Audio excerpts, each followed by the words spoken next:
माननीय जिला collector doctor Anjali Rajauria ने हौसलों की उड़ान कार्यक्रम की शुरुआत रेडियो 9 के माध्यम से की।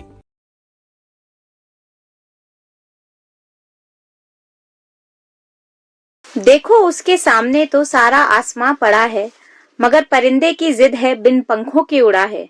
ये मेरी तुम्हारी हार जीत का मसला नहीं है, कामयाब वही है जो बिन पैरों के खड़ा है। नमस्कार श्रोताओं, फिर से आप सभी लोगों का स्वागत है 89.6 एफएम वॉइस ऑफ प्रतापगढ़ हमारे कार्यक्रम हौसलों की उड़ान में।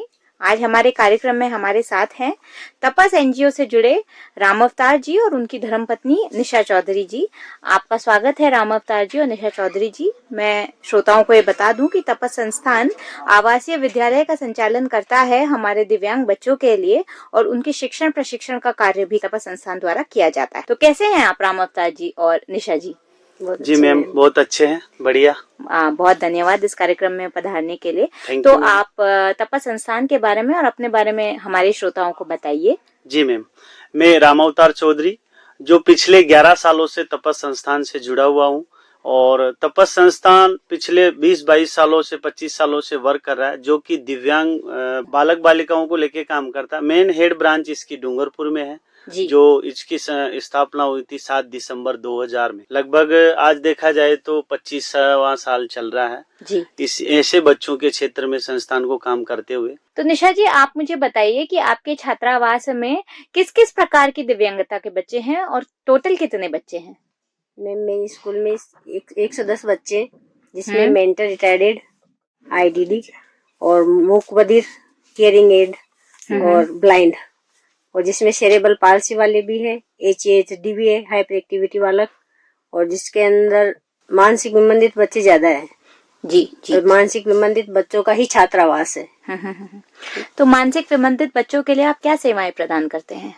जी, मैं मानसिक विमंदित बच्चों के लिए जैसे उनके लिए योगा, उनका रहना खाना, उनका एजुकेशन, व्यवसाय से संबंधित सब कार्य किया जाता है। बच्चों को कौन सी किस चीज की आवश्यकता है, वो सब आवश्यकताओं को ध्यान में रख के सुबह 5 से लेके शाम को 9 बजे तक जी उनकी डेली एक्टिविटी सब होती है। उसमें एजुकेशन, रहना खाना सोना सारी व्यवस्थाएं देखी जाती है जी। तो आप किस उम्र के बच्चों को लेते हैं? 0 से 5 वर्ष से लेके अनलिमिटेड। जो मानसिक विमंदित बच्चा है वो बच्चा 30 ईयर का भी हो सकता है, उसकी कोई एज नहीं है जी। तो निशा जी, मुझे ये बताइए आपके छात्रावास में कितने बच्चे पढ़ते हैं और किस किस प्रकार की दिव्यांगता के बच्चे हैं आपके पास?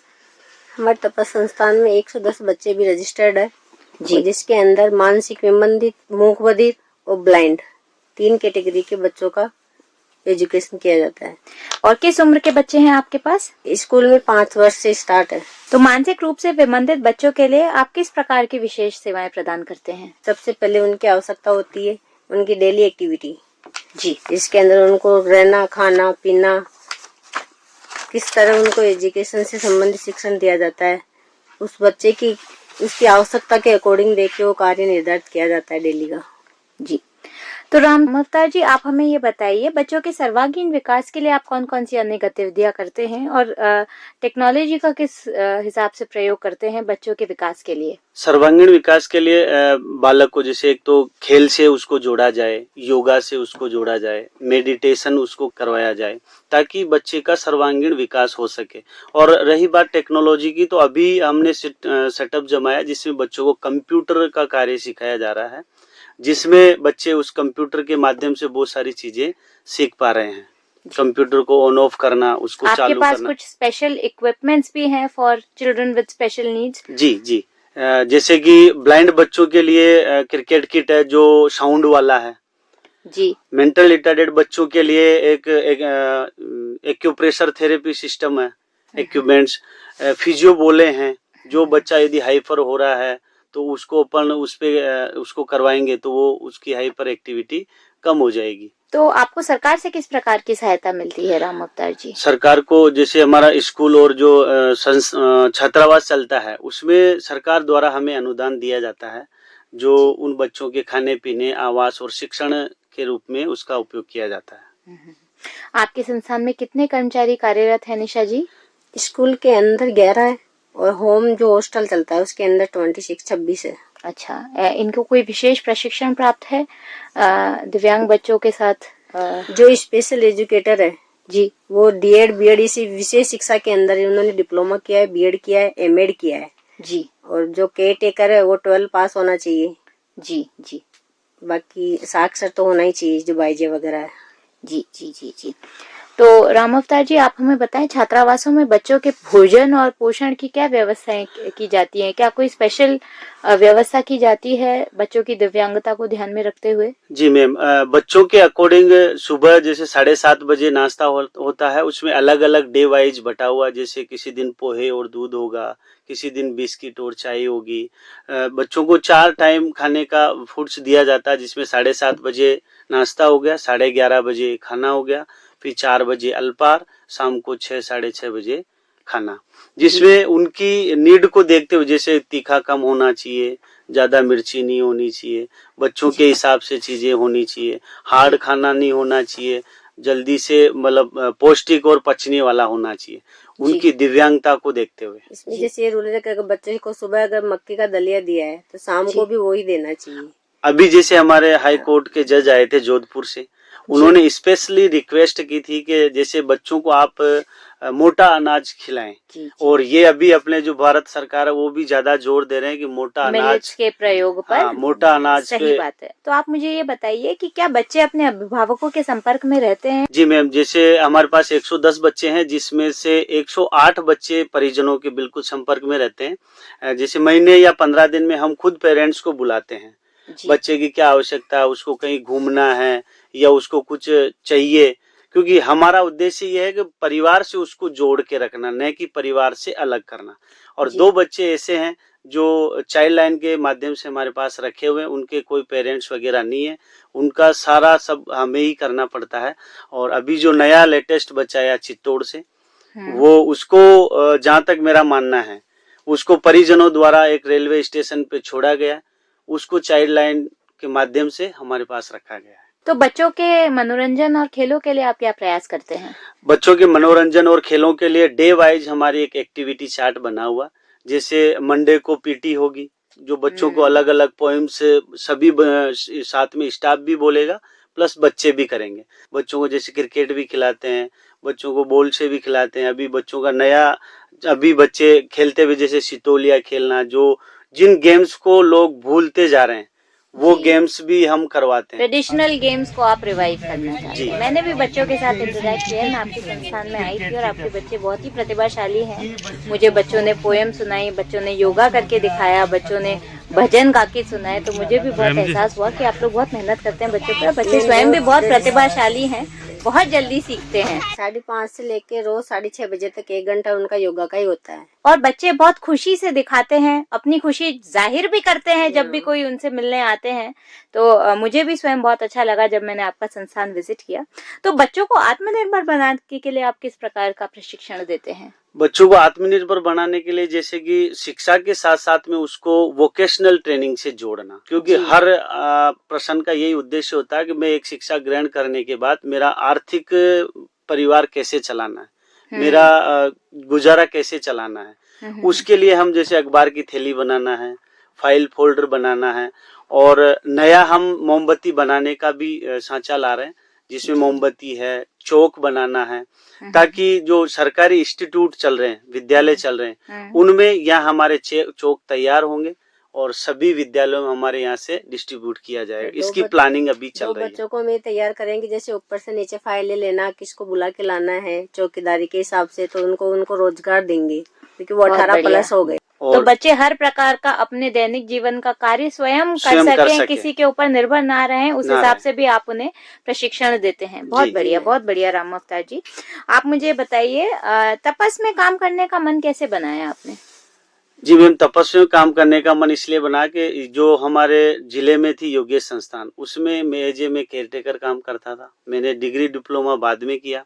डिग्री करने के बाद में जब डूंगरपुर सर से मिला, तो इनके माध्यम से बताया गया कि हमें प्रतापगढ़ में एक सेंटर चलाना है जी। तब से मेरा ये एक उद्देश्य था कि मैं इन्हीं बच्चों के साथ में वर्क करूं। और इसके पीछे मेरी सबसे बड़ी एक कहानी है कि मेरे बच्चा नहीं था, 7 महीने का बच्चा खत्म हो गया था, 8 साल तक मेरे बच्चे नहीं हुए। तो हमारा दोनों का मानस यही था कि जब तक अपन रहेंगे इन दिव्यांग बच्चों की सेवा करेंगे। 8 साल बाद लड़का भी है, अभी 8 साल का है। और ये साक्षात, मैं तो इनको भगवान मानता हूँ। लोग मंदिर ढोकते हैं, मैं सुबह उठ के इनके चरण छूता हूँ। तो मानसिक रूप से विमंदित बच्चों के साथ काम करने का आपका व्यक्तिगत अनुभव इतने सालों से कैसा रहा? निशा जी, आप भी बताएं कि आपका अनुभव कैसा रहा? बहुत बढ़िया। मैंने तो कभी इसको स्कूल समझा ही नहीं। मैंने तो इसे एक परिवार समझ के रोज काम करती हूँ। सुबह से लेके शाम तक यही काम रहता है कि ये मेरे परिवार है, इसको जी। अपने को चलाना है। जी जी। पर कभी तो ऐसा लगा होगा कि आज थोड़ा ज्यादा बच्चों को हैंडल करने में डिफिकल्टी आ रही है, कभी कोई ऐसा अनुभव रहा? ऐसा तो कोई अनुभव मोस्टली नहीं रहा, पर इसमें वही व्यक्ति काम कर सकता है जो सहनशील हो, जो अपने उग्रता पे कंट्रोल करने वाला हो, क्योंकि वो तो दिव्यांग बच्चे हैं। हो सकता है वो कोई खेल रहा है, आपके आके छांटा मार के चला जाए, तो ये उनके लिए वो नहीं है। ये अपने को पहले खुद को प्रिपेयर होना पड़ता है इनके साथ काम करने के लिए। सहनशीलता, कंपैशन की बहुत ज्यादा जरूरत है, बहुत जो भी ज्यादा व्यक्ति हाँ, बच्चों को उनके सिखा साथ रहे हैं। वो तो और जब अपना तक अपन लगाव है। उनकी ग्राउंड लेवल में नहीं जाएंगे, तब तक अपन उनके साथ काम नहीं कर पाएंगे। एजे मैं सभी स्टाफ को ये बोलता हूँ कि आप नौकरी पे नहीं आए हो, आप सेवा करने आए हो। बच्चे के लेवल पे जाके ही बच्चे को सिखाया जा सकता है, आप सही कह रहे हैं। तो इस काम के लिए आपको प्रेरणा कहाँ से मिलती है? इस काम के लिए मैम प्रेरणा जैसे समाज से भी मिलती है, और बहुत सारी चीजें मैं जब बाहर फील्ड में देखता हूँ, ऐसे बहुत सारे केसेज है, जैसे बाहर फील्ड में जाते हैं बच्चों के साथ, कई बच्चों के साथ अच्छा वर्क होता है, कईयों के साथ अच्छा वर्क नहीं हो पाता है। और ये अपना टीएसपी क्षेत्र तो स्पेशली इन चीजों के लिए मोस्टली यहाँ ज्यादा आवश्यकता है। और मेरा उद्देश्य है कि जब यदि मेरे विद्यालय से बच्चे पढ़ के 2, 4, 6 बच्चे भी यदि सक्सेस होते हैं, तो उसमें मैं अपने आप को एक धन्य मानूंगा कि मैंने किसी का परिवार सक्सेस किया है। बहुत बढ़िया। इस कार्य में होने के दौरान आपके नजरिए में बच्चों के प्रति समाज का कुछ दृष्टिकोण बदला है? जी मैम, पहले जैसे फर्स्ट बार जो भी बंदा आता है, इन बच्चों से एक दूरी बना के रखता है। जब वो 1-2 बार आके जाता है, तो बिल्कुल उनकी तरह घुल मिल जाता है, और उनके साथ में बैठ के खाना भी खाते हैं, उनके साथ खेलते हैं, उनके साथ मस्ती करते हैं। लोगों का अटैचमेंट अब जुड़ने लगा है। और अभी नया जो बच्चों को बाथरूम बना के दिया भामाशाहों के माध्यम से, वो भी एक सोशल कनेक्टिविटी से ही हो पाया है। और अब बहुत सारे लोग एक्टिव हो रहे हैं इन बच्चों के प्रति, तो लोगों में चेंजेस हुआ है। तो आपके लिए सफलता का क्या मतलब है राम अवतार जी? मेरे लिए सफलता का मतलब यही है कि जैसे ये बच्चे पढ़ लिख के सक्षम हो जाएं, अपने परिवार को चलाएं। अपने परिवार में ये एक भ्रांति है कि मेरा बच्चा सुनता बोलता नहीं है, ये क्या कर पाएगा। यदि वो बच्चा सक्सेस होता है एक, तो उस परिवार के लिए इससे अच्छा पल शायद ही होगा। और वो मेरे लिए एक स्वर्णिम अक्षरों में वो होगा कि मैंने किसी का परिवार संभाला है। तो आप हमारे दर्शकों को अंत में क्या कहना चाहेंगे राम अवतार जी? मैं सभी दर्शकों को यही बताना चाहूंगा कि जहाँ पे भी आपको ऐसे बच्चे कहीं पे भी नजर आए, तो उनको आप देखें, उनके परिवार से मिलें, उनकी क्या समस्याएं हैं उनके बारे में जानें, और उन बच्चों को शिक्षा से जोड़ें। सरकार ऐसे बच्चों के लिए बहुत कुछ कर रही है, लेकिन जागरूकता नहीं होने के कारण उनको वो लाभ नहीं मिल पा रहा है। तो ज्यादा से ज्यादा जागरूक करें और ऐसे बच्चों को शिक्षा से जोड़ने का प्रथम कार्य करें। बहुत धन्यवाद राम अवतार जी और निशा जी, आप हमारे कार्यक्रम में पधारे, हमारे साथ बहुत अच्छी अच्छी बातें की, अपने संस्थान के बारे में बताया, बच्चों के बारे में बताया। आपका यहाँ पधारने के लिए बहुत बहुत धन्यवाद। Thank you so much. Thank you. आप बहुत अच्छा कार्य कर रहे हैं, आप इसी तरह अच्छा कार्य करते रहें।